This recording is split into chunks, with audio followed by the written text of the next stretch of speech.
안녕하십니까. 네, 반갑습니다. 오늘부터 2025학년도 대비 초등 교육과정 수업하겠습니다. 먼저 첫 수업은 수학부터 시작하는데 수업이 어떻게 진행되고 작년 문제가 어떻게 출제가 되고 이러한 것들에 대해서 설명해 드리겠습니다. 교재 수학을 보시면 수학 1페이지에 제일 먼저 기출 분석이라고 제시가 되어 있을 겁니다. 기출 분석. 지금 그러니까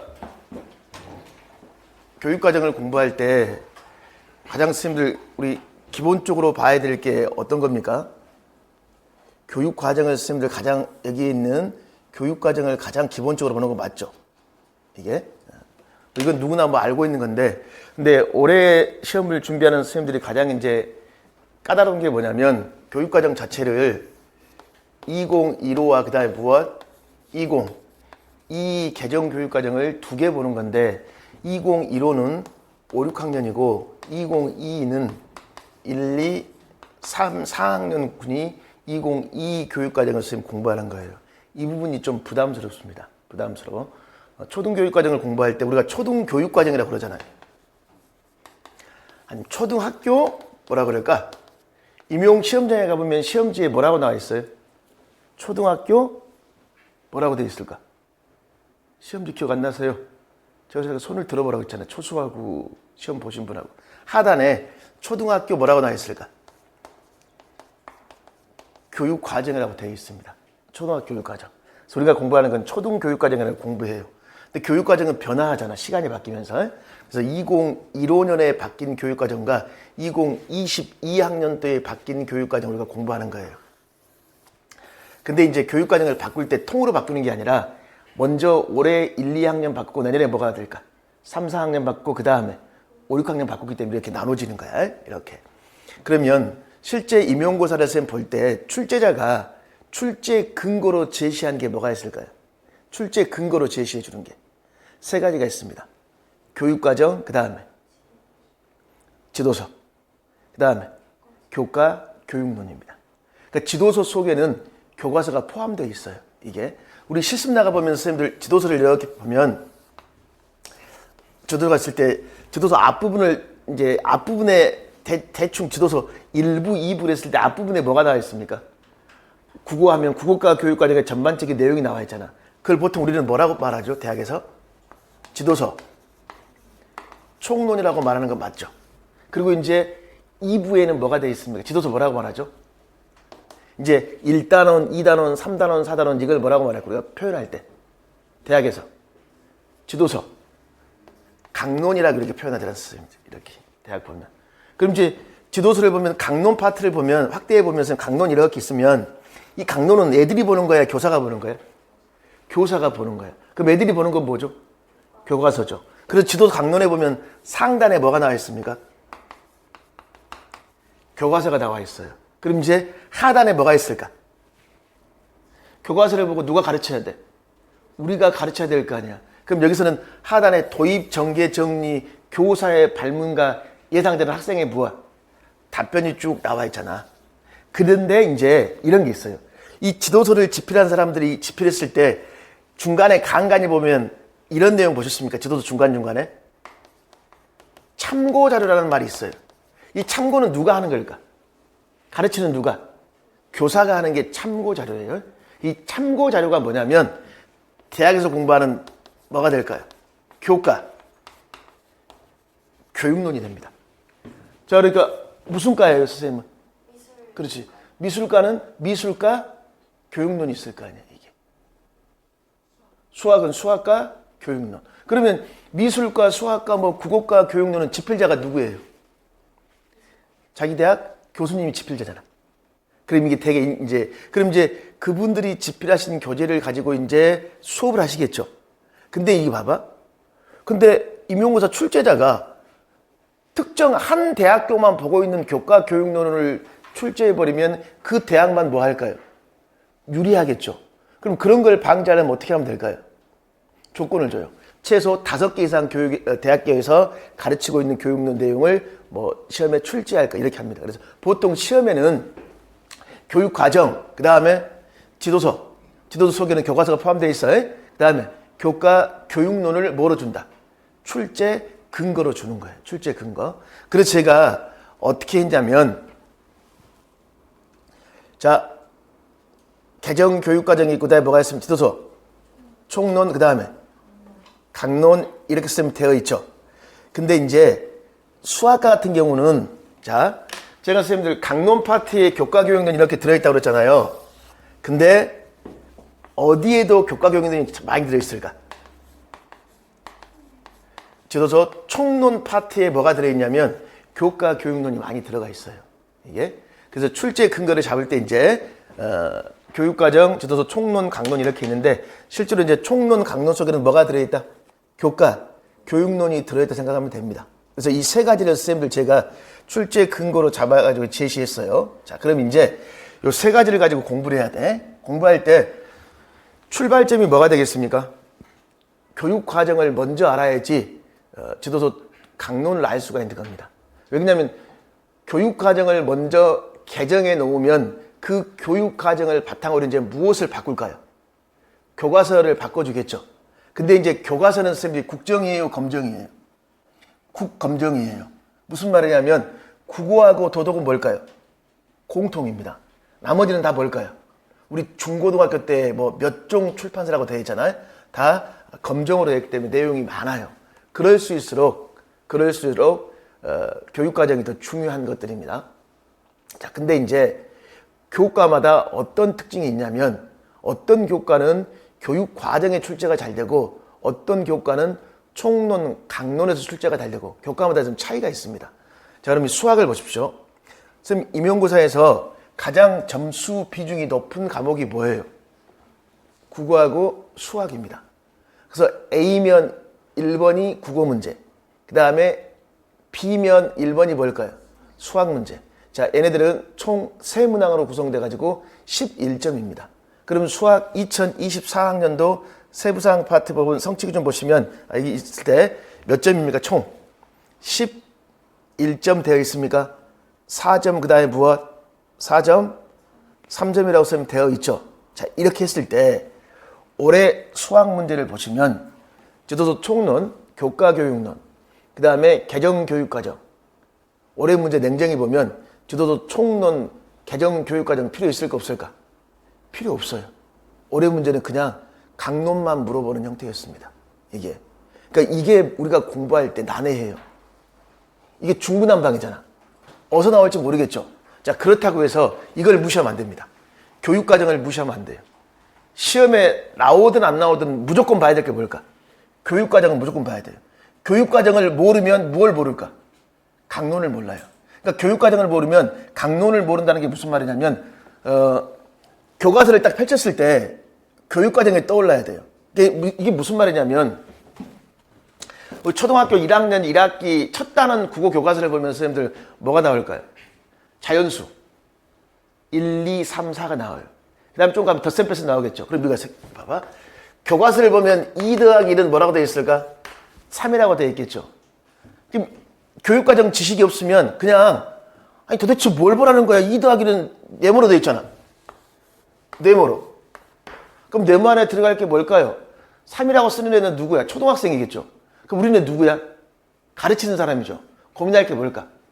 2 더하기 1은 3을 어떻게 지도할 것인가를 고민하는 거야. 자, 거기에 대한 기준이 잡혀져 있는 게 교육과정이라는 거예요. 교육과정. 특히 교육과정 중에서도 뭘까? 성취 기준이라는 거야. 성취. 그러니까 성취 기준은 무슨 말일까요? 애들이 무엇? 도달해야 될 거야. 성취해야 될 것들. 그걸 선생님들 근간으로 우리가 하고 있는 것들입니다. 자, 이렇게 있는데, 선생님, 그러면 이제 2023학년도 보십시오. 2023학년도는 그래도 교과교육론에서 선생님들 문제 해결의 4단계라고 있어요, 없어요? 있죠? 그래서 포여 또는 폴리아라는 사람 들어보셨나요? 이제 이런 사람들이 수학은 항상 교과교육론 학자들 있잖아요. 학자들이 항상 출제가 잘 되고 있는 것들입니다. 근데 또 거기 봐보세요. 여기는 교과 역량, 성취 기준, 학습 요소. 그러니까 이게 2점으로 나오고 문제 해결했을까? 자, 또 봐봐. 옆에 수능 문제라고 있어요, 없어요? 사실은 이제 수능 문제는 아닌데 임용을 공부하는 선생님들이 그냥 우리가 통상 이런 문제를 무슨 문제라고 그냥 일반화시켰을까? 수능 문제라고 일반화시켰어요. 그 말은 선생님들이 무슨 말이냐면 냉정히 말하면 이런 문제는 뭐가 필요 없을까요? 교육과정도 필요 없고 저도 강론도 필요 없어요. 이건 올림피아드 수학 문제입니다.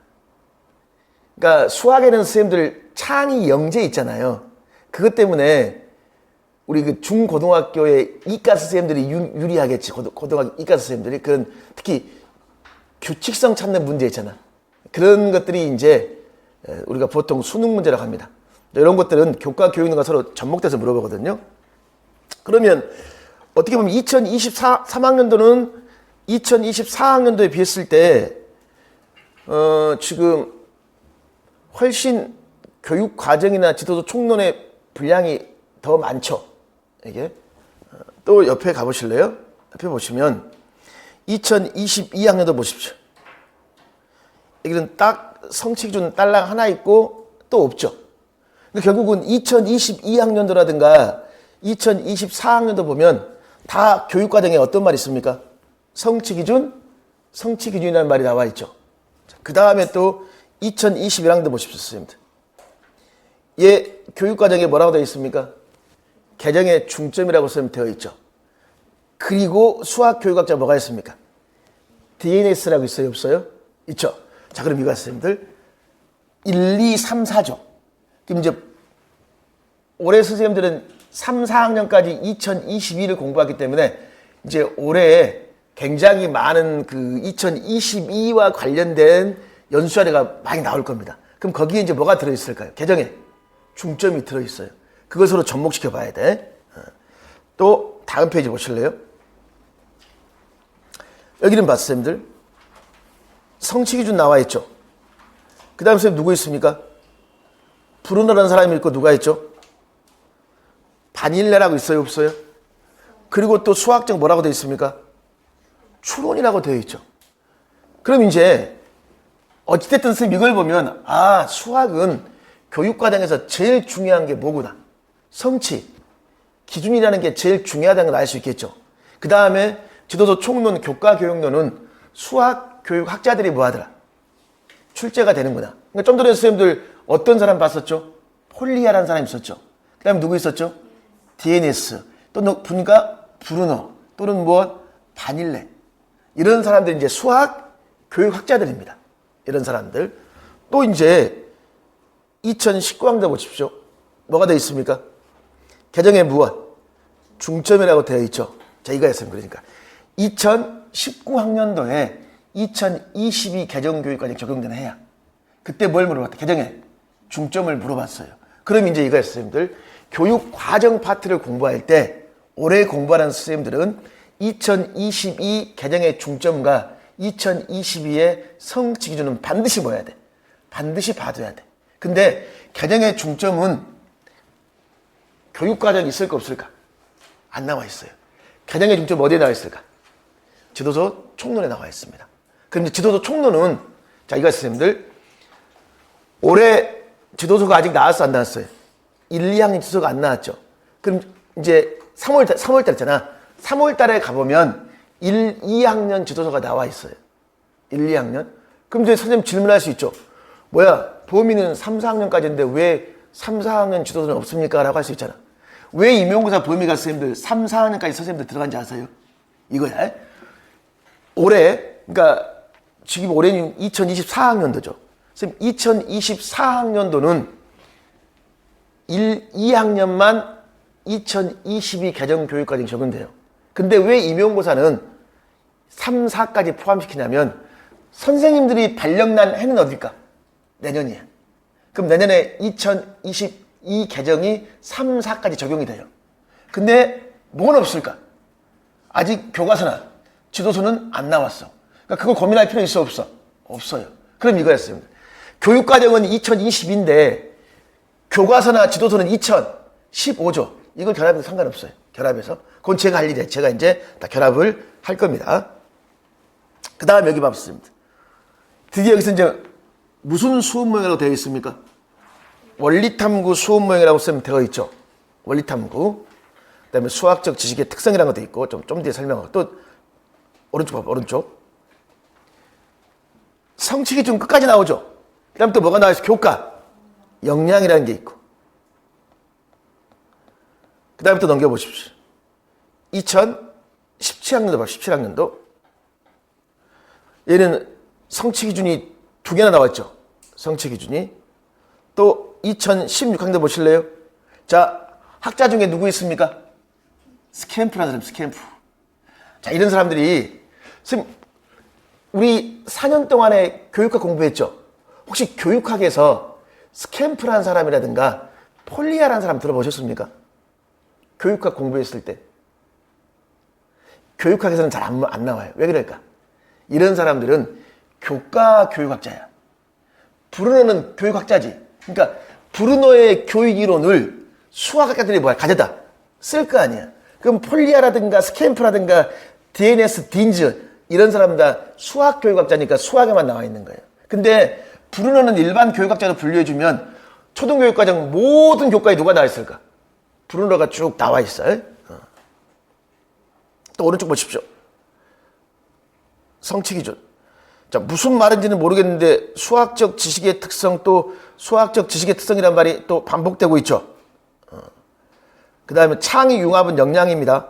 2014도 창의 융합이라고 쓰면 되어 있죠. 자, 그럼 이제 여기까지 봐.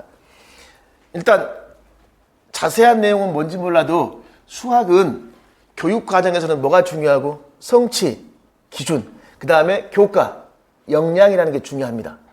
교과 역량. 그럼 그 다음에 지도조 총론이나 교과 교육론에서는 뭐가 중요하다? 수학 교육 학자들이 중요하더라. 그럼 오늘 봤더니 뭐 스캠프, 바닐, 딘즈, 폴리아 등등 여러 사람이 있었죠. 브루노. 그럼 수학 교육 학자들을 쓰면 이제 우리가 공부하는 거예요. 자, 그 다음에 또 하나 이제 수학을 보면 2015학년도에 수학적 지식의 특성이란 말 나와 있죠. 수학적 지식의 특성 이런 말 있고 또 2019학년도에 보면 선생님들 수학적 지식의 특성이라는 말이 있습니까? 이건 이제 수학과에서 중요한 거야. 선생님 예를 들면 자기가 3학년이야. 근데 얘가 자기 반 애가 이제 3월달인데 덧셈 뺄셈을 못해요.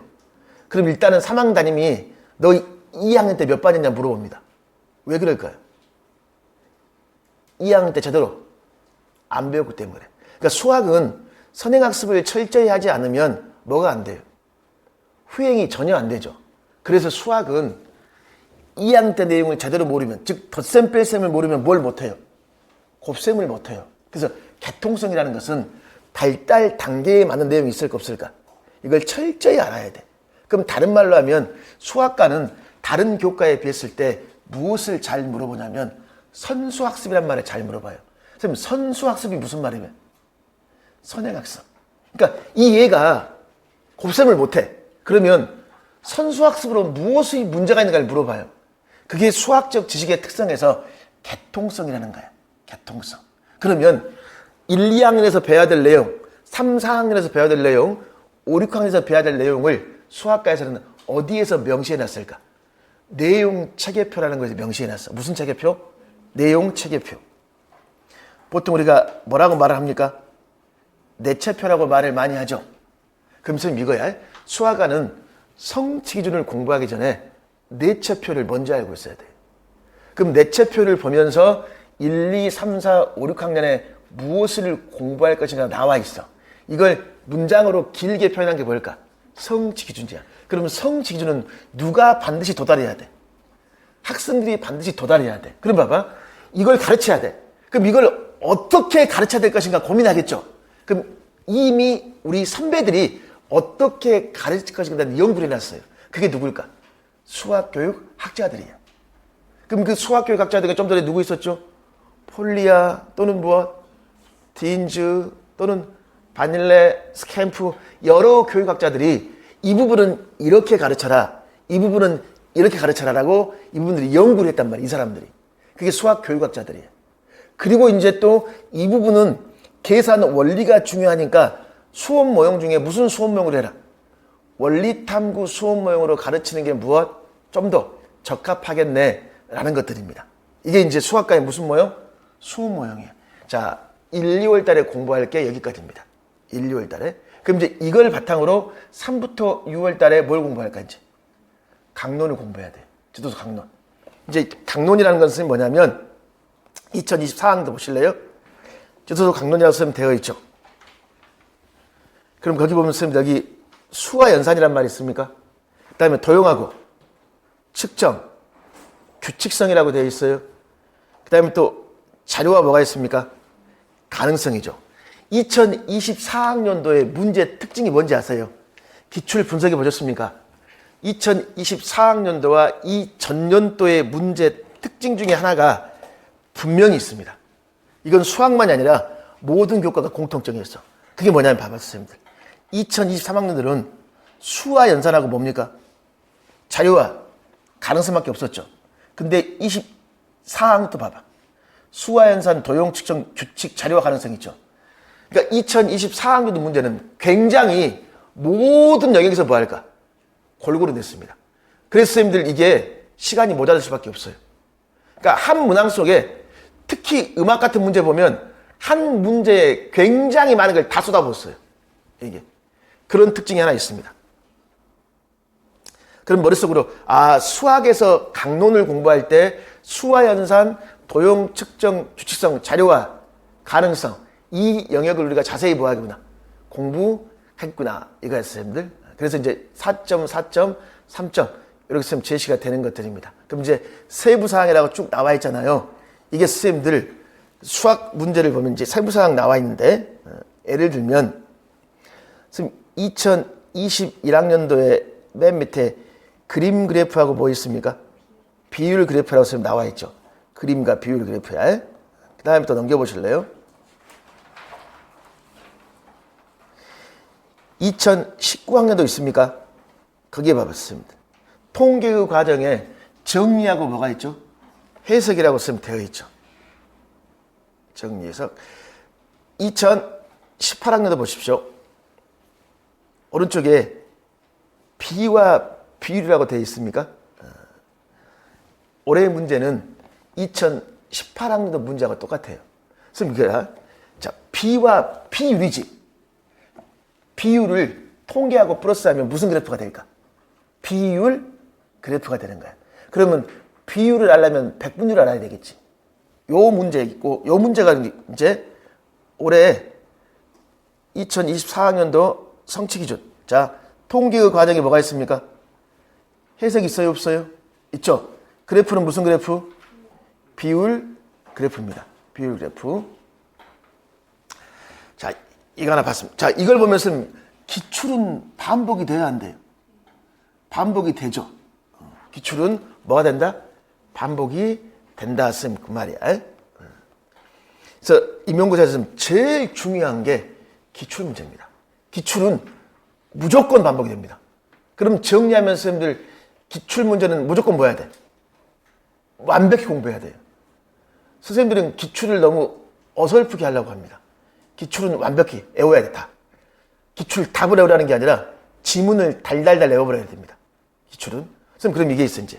제가 문제, 여기서 보면 기출을 표로 만들었을 때 넘기다 보면서 여기는 지금 2014학년도까지 되어 있죠. 어떤 교과는 2013학년까지 되어 있기도 합니다. 기출은. 자, 요건 이제 설명해 드릴게요. 뭘로 설명해 드리냐면,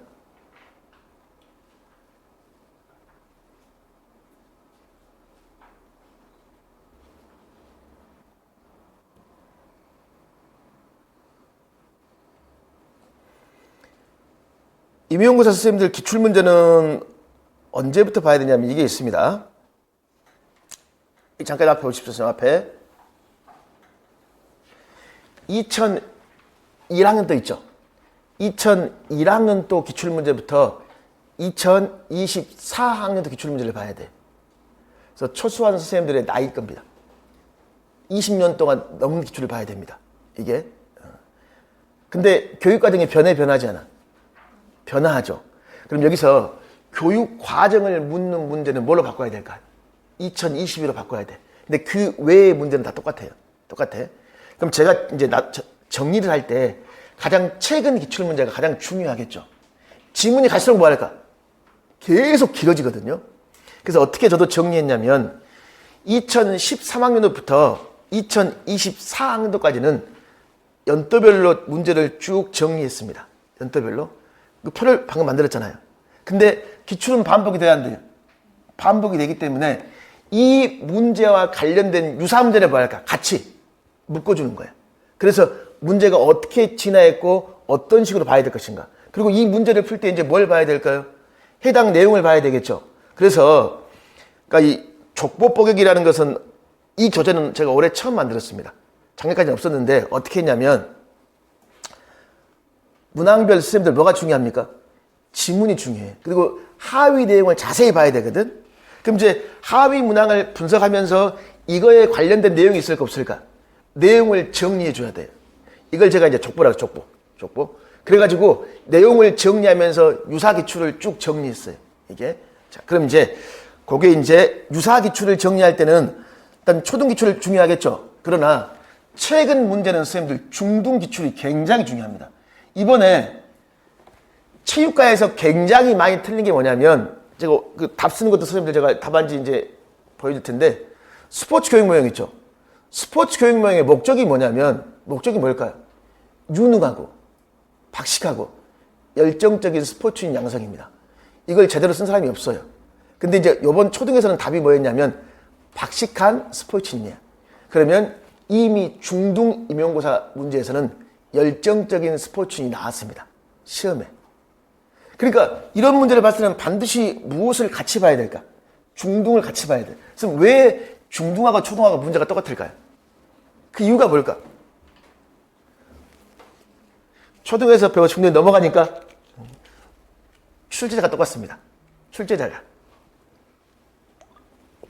교대 교수님들이 중등 출제하시거든요. 그러니까 체육이면 체육교과 협의회가 있어요, 없어요? 또는 체육 그 교수님들 그 협의하고 뭐 자기 학회. 그래서 이제 똑같아요, 문제가. 그래서 굉장히 미술, 체육, 도덕, 사회, 국어 얘네들은 중등을 봐야 돼요, 중등을. 같이 봐야 됩니다. 그 다음에 또 하나. 요즘은요, 선생님, 초등 특수 기출 문제 있죠? 굉장히 중요한 게 초등 특수 기출 문제가 초등을 앞섭니다. 예를 들어 드릴까요? 선생님, 최근에 2년 전에 초등에서 자음에서 뭐 나왔습니까? 조우 미치 좋은 방법 묻는 문제 있었죠. 그 기출에 있을 겁니다. 그리고 근데 그 전에 또 초등 특수에서 뭐가 나왔냐면 모음이 나왔거든. 모음. 특수에서. 그러니까 아직 초등은 모음을 안 물었어요. 근데 특수가 먼저 나왔단 말이에요. 그게 올해 또 모음 나왔어, 안 나왔어? 나왔었죠. 이런 형태의 문제가 굉장히 많습니다. 그래서 초등 특수에 나온 문제는 무조건 봐야 돼. 예를 들면 2022 개정교육과정 국어 있잖아요, 국어. 국어에서 보면 예를 하나 드릴게요, 이제.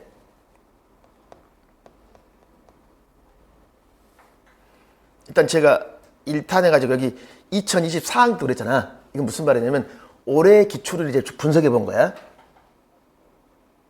그럼 이제 이게 올해 실제 시험 본 선생님들이 작성해 주는 답안지입니다. 이 답안지를 한번 보시면 선생님 정말 요 답안지하고 이 답안지를 보면 정말 가슴 아파요. 기억, 디귿, 시옷, 기억, 디귿, 시옷이죠. 누가 가슴 아픕니까? 4번이죠. 4번이냐면 자음자에 뭘 쓰라고 했을까? 이름을 쓰는 게 문제야. 자음자의 이름. 그 자음자의 이름이니까 기 여기다가 써야 되잖아. 이 선생님은 제대로 알긴 알아. 근데 뭘 모르는 거예요? 문제에서.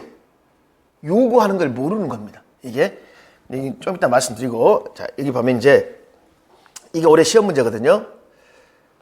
제가 여기 보면 지문 뽀개기가 있고 문항 분석이 있으면 가하고 나 있고, 이 교재 맨 왼쪽은 시험 문제 웬만하면 그대로 제시한 겁니다. 자기가 이제 직접 답을 봐야 돼. 써봐야 될 거 아니야. 그리고 오른쪽에는 이거에 대해서 제가 자세히 설명을 붙여주는 겁니다. 자세히 되어 있는데 어떤 걸 보자는 거냐면 이제 이 문제에 대한 해설이 필요하겠죠. 그럼 제가 여기다 365 족보 1이라고 되어 있잖아. 365 매일 하나씩 공부하셨으면 그 말입니다. 저도 해설 달 때 매일 하나씩 합니다. 굉장히 시간 많이 걸리거든요. 그럼 이제 왜 이런 문제가 출제가 되었는가를 알아야 돼요. 공부를 할 때는 먼저 2022 개정에서는 뭘 강조했을까? 기초 문해력을 굉장히 강조했단 말이에요. 그래서 총론에서는 변화가 있어. 그리고 이제 여기 보면 2022 개정 교육과정에서 기초 문해력과 관련지에서 강조하고 있는 내용들입니다. 이게. 그럼 이제 올해 시험 문제가 선생님 여기서 나왔단 말이에요. 여기서. 그럼 여기서 나왔어. 여기 근데 3, 4학년에 뭐라고 되어 있습니까? 유창하게 읽기라고 있어요, 없어요? 그러면 아직 유창하게 읽기, 유창성이라는 건 아직 시험에 안 나왔어요. 초등에서. 그럼 이제 이런 걸 봤을 때 이런 내용들 관련 지어서 이제 그럼 우리가 이제 뭘 봐야 돼? 유창성을 봐야 되겠죠. 근데 중등 임용고사 있죠. 지금 중등 초등 특수 이번 임용고사에 뭐 나왔을까? 유창성이 자세히 나왔습니다. 그러면 내년에 무조건 뭘 봐야 돼? 유창성 공부하는 거예요. 그리고 유창성이 2015에는 구체적으로 안 나와 있어요. 2022에 나와 있습니다. 실제 교재에는 여기 유창성이 들어있을 겁니다. 여기 빠져 있는데. 그래서 중간중간에 기출문제 있습니까? 이게 중요하다는 거예요. 선생님 보십시오. 반복 기출 봐봐. 여기 기억 그 다음에 무엇? 디귿 그 다음에 뭐가 있습니까? 시옷 있어요, 없어요? 이게 기억, 디귿, 시옷. 이게 지금 뭐예요? 이게. 그렇지. 과거에 05년도 기출문제입니다. 똑같이 나왔단 말이에요. 그래서 이런 식으로 쭉 한번 자세히 쌤 정리를 해봤어요. 그리고 이제 이렇게 최대한 자세히 했습니다. 최대한. 또 하나 쌤 보실래요? 이건 이제 초등 특수가 이렇게 나왔다는 것이고, 그 다음에 또 하나 보시면,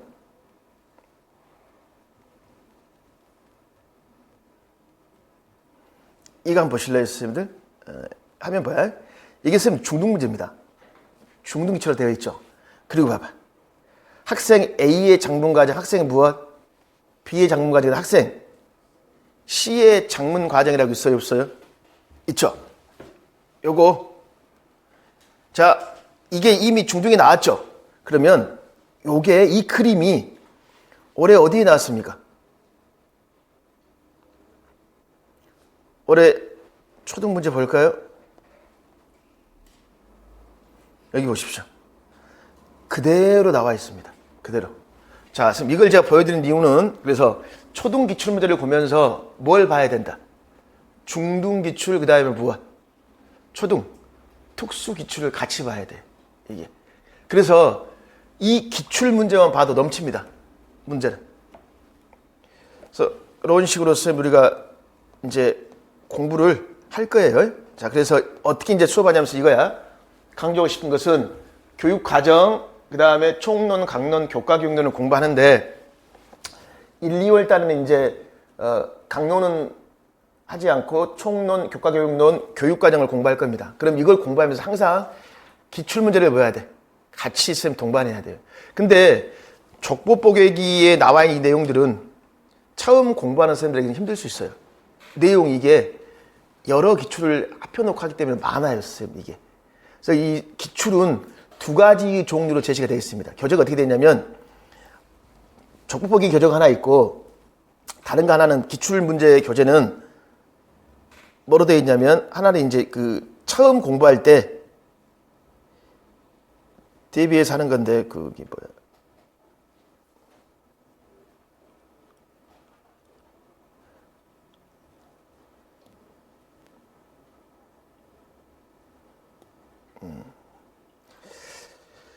이제 얘는 뭐냐면 선생님 그냥 2001부터 2004까지 그냥 차례대로 뭐 할까? 문제를 정리한 겁니다. 즉 무슨 말이냐면 이게 올해 기출문제가 있으면 올해 답이 있고 해설이 있고 그 다음에는 이제 쭉 넘기면 2023학년도 문제가 있고 해설이 있고 그러니까 어떻게 보면 처음 공부하는 선생님들은 이 기출이 더 적합할 수 있어요. 왜냐면 얘는 그냥 수학이면 수학 기출만 쫙 2001년도부터 다 연도별로 정리가 돼 있어. 수업은 이렇게 합니다. 이 지금 금토일 수업할 때 제가 그 매일 수업 끝나는 쯤에 족보 얘기를 할 겁니다. 매일. 그리고 이 지금 연도별로 되어 있는 거 있죠. 교과별 연도별로.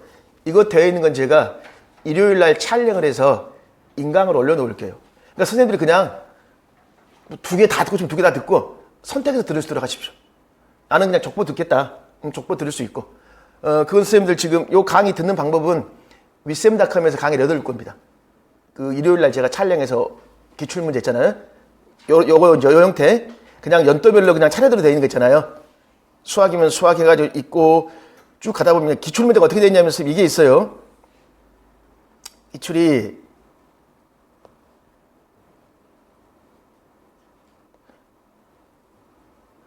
이게 2001부터 2008이 기평 서술형입니다. 근데 이제 2009부터 2012학년도에 뭔 일이 벌어집니까? 1차, 2차, 3차까지 바뀝니다. 임용고사가. 말도 안 되는 제도였어요. 왜? 왜 말이 안 되는지 아세요? 1차가 미달돼 버립니다. 그럼 3차가 의미가 있을까 없을까? 없어요. 그래가지고 2013학년 때 다시 개정됩니다. 다시 기평 서술형이야. 그래서 이거야. 과거에 2001부터 2008학년도의 기출문제를 그냥 지문이 뭘까? 길게 만들어준 게 뭘까? 최근에 문제들입니다. 이 문제가 있으면 이제 연도별 정리해가지고 해설을 자세히 했습니다. 그리고 한 걸음 더 하는 것은 이제 안 나온 부분은 다시 또 추가해야 될 게 뭐냐 이런 것도 같이 보자는 걸로 해서 이렇게 쭉 제시된 거예요. 이렇게. 그러니까 요 형태의 기출로 공부하는 것은 선생님들 이제 초수 선생님들이 처음 공부할 때 기반을 잡아주는 거예요. 기반을. 그럼 기출은 이게 초등이죠. 초등 특수가 있겠죠. 그다음에 중등이 있겠죠. 요걸 제가 한꺼번에 모아서 정리한 건 뭘까? 족보법이니까 한꺼번에 모아서 이제 그걸 정리를 했습니다. 그래서 요건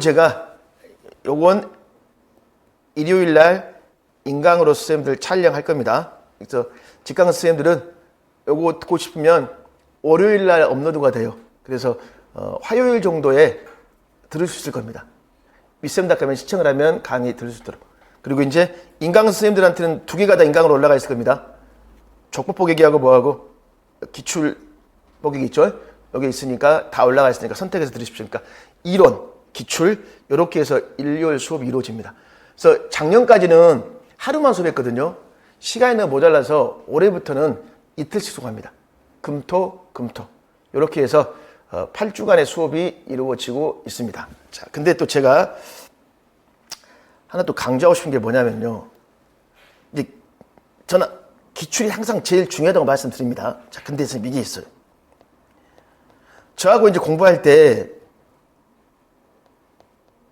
이렇게 이제 제가 옆에 해설을 두고 저랑 이제 문제를 풀 거 아니에요. 문제를. 제가 사실은 여기다가 제 나름대로 이제 그 네모도 이렇게 해놓을까 말까 고민했거든요. 근데 다 지워버렸습니다. 그걸 지워버린 이유가 있어요. 왜 그러냐면 일단은 이걸 보고 누가 생각을 해야 돼? 선생님들이 생각을 하셔야 돼요. 그래서 이걸 최대한 왼쪽은 시험지 원래를 두고 오른쪽에다 이제 설명을 제가 붙였어요. 오른쪽에다. 근데 또 제가 이제 늘 고민했던 게 뭐냐면 실제 시험장 가보면 시험지 자체가 뭐할까? 굉장히 부담스러워요. 거기에 익숙해져야 돼. 그래서 이렇게 할 겁니다. 책을 어떻게 했냐면 지금 제가 그러니까 2024학년도 문제 있잖아요. 2024학년도에 그 해설을 쭉 이게 보면 이런 것도 있을 겁니다. 이 문제는 초등이 안 나왔죠. 얘 누굽니까? 이 사람 누구예요? 이 사람은 막 붓을 갖고 뛰어다녀. 뛰어다니면서 뭐 할까? 뿌리고 막 그래요. 액션 페인팅. 이 사람이 초등 특수에 나왔습니다. 그럼 이제 이 다음에 초등에 충분히 나올 수 있다 없다? 있다. 그래서 2014지만 중간에 이렇게 24지만 초특 지문이라고 있어요 없어요? 있죠. 그래서 필요한 건 초특의 내용들 쌤 다 정리한 겁니다. 근데 제가 해설을 최대한 길게 한다고 그랬잖아요. 미술도 보면 쌤들 거의 최근에 초등 기출문제를 보면 천재 교과서 있죠. 천재교육. 천재교육 지도서가 미술 제일 중요해요. 웬만하면 여기다는 그 지도서 내용을 웬만하면 다 정리해서 넣을 겁니다.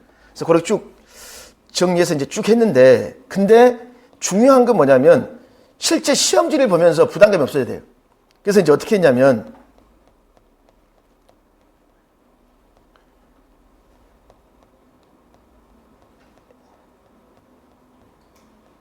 요렇게 쭉 가가지고 여기까지가 어디 보자.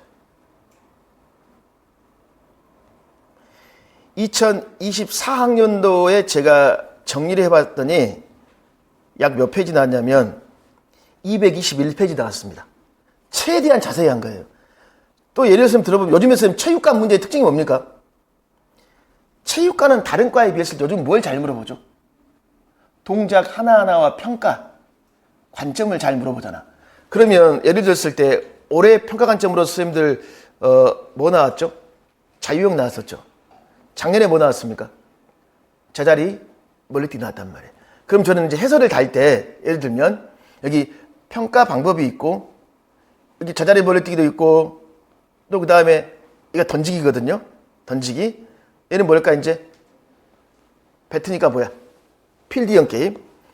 또는 넘겨서 가위뛰기, 배면뛰기, 씨름. 그러니까 지도서에서 뭘 다 찾았냐면 평가 내용 있는 거 다 찾아놓은 거예요. 이게. 그러니까 내용이 많아요. 이렇게 쭉 공부를 합니다. 하는데 지금 이게 있어요. 여기 뒤에 문제편이라고 되어 있죠. 뭐냐면 이 문제편은 작년 시험 문제를 선생님들 그대로 제가 제시해 놓은 거예요. 그러니까 저는 이렇게 하면 좋겠어요. 저하고 족보 일을 했다면 복습할 때는 선생님이 뒤로 가야 돼. 뒤에 작년 시험 문제를 보고 뭐 할까? 자기가 밑줄을 그어보고 내가 이 문제를 바꾼다면 나는 어떻게 바꿀 것인가? 그걸 봐야 돼요. 왜냐하면 이 실제 시험지에 익숙해져야 돼요, 선생님들. 시험장에서는 이 실제 시험지가 굉장히 뭘까? 낯설고 부담스러워요. 그 지문이 뭐예요, 선생님들? 길어버리지. 지문이 길다 보면 선생님들 우리가 이게 있어요. 밑줄을 그어놓은 데만 보려고 그래. 기억에 들어갈 말이 뭐냐 그러면 기억만 봐.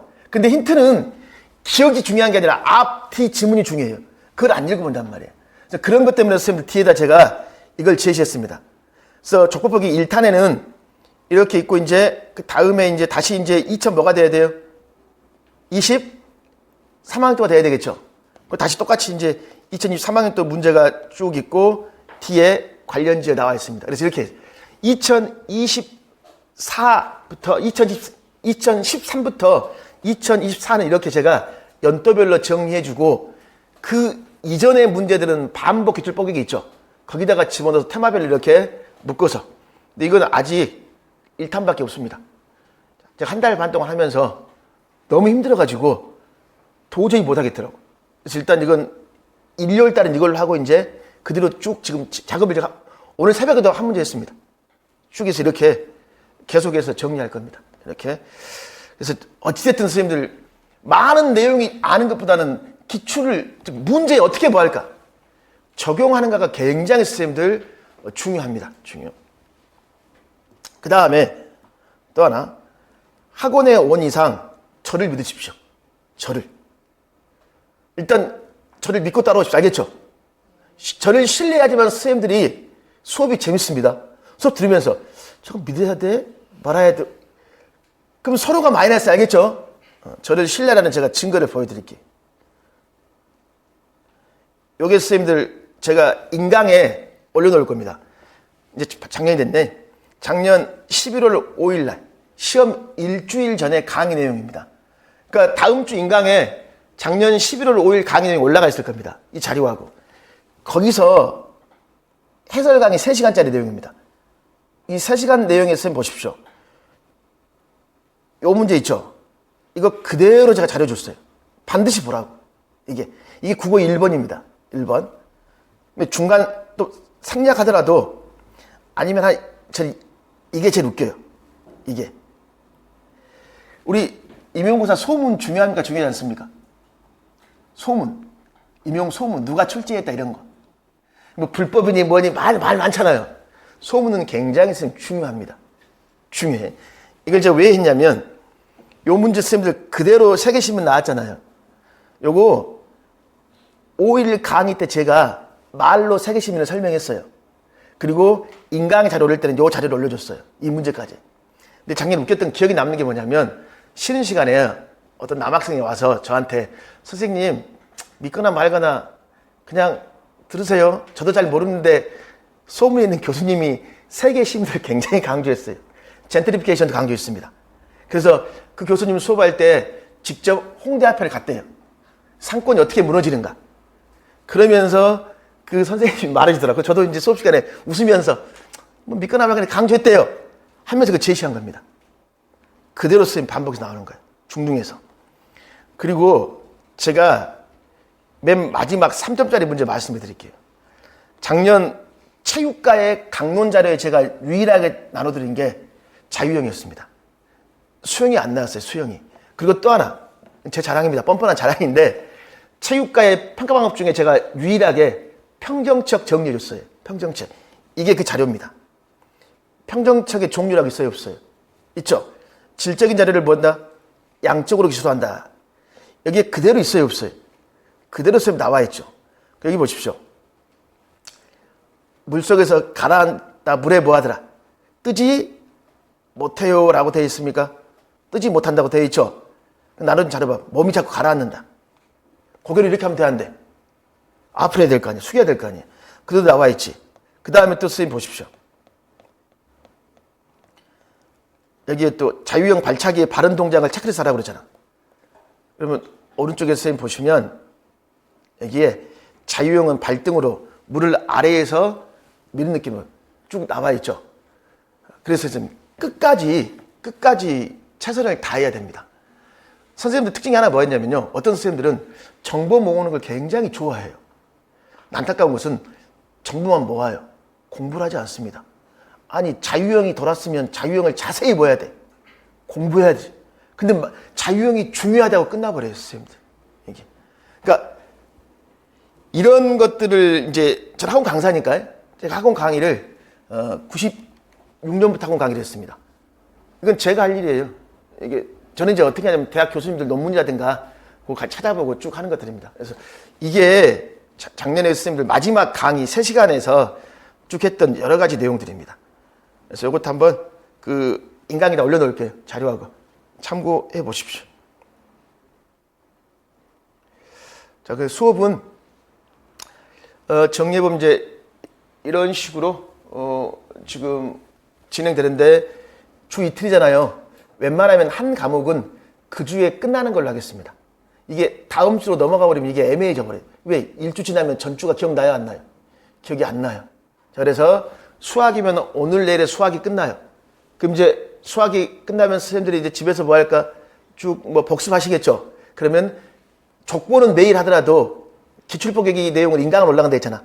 그럼 이제 선생님들이 복습하면서 기출법계기 내용 인강으로 뭐해? 들어보면서 다시 한번 복습하시고 이런 식으로 선생님들 강의가 이루어질 겁니다. 그래서 첫 주는 수학 이렇게 수업할 거예요. 수업에 대해서 질문 있으면 질문하십시오. 네. 나와 있습니다. 네. 이번 주에.